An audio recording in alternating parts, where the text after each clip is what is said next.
చెప్పుతోని కొట్టిండ్రు అంటాడు.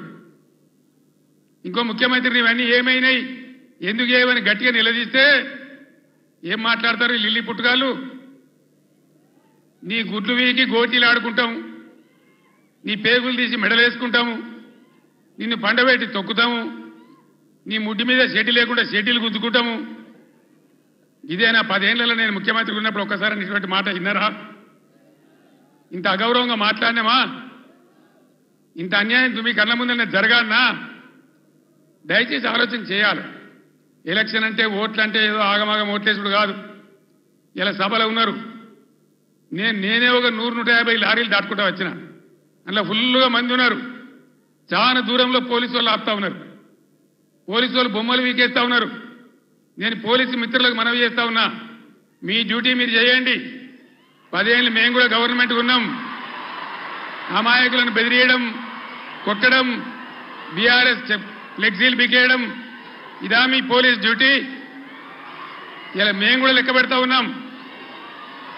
నేను పోలీసు పేరెత్తంగానే ప్రజలు ఎట్లా మాట్లాడుతున్నారో మీరు చూస్తున్నారు, ప్రజల గోల చూస్తున్నారు. ఇప్పటికైనా మీ అరాచకాలు బంద్ చేయండి, జాగ్రత్త. లేకపోతే మళ్ళా గ్యారంటీగా బీఆర్ఎస్ అధికారానికి వస్తుంది. అప్పుడు మీ గతి ఏమైందో ఆలోచన చేసుకోవాలి.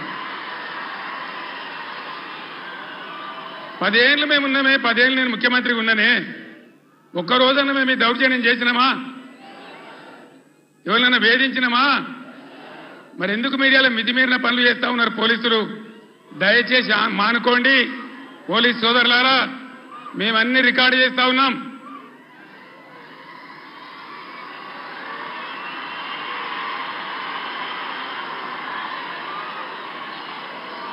ఈ ప్రజల స్పందన చూసైనా మీరు మారాలి.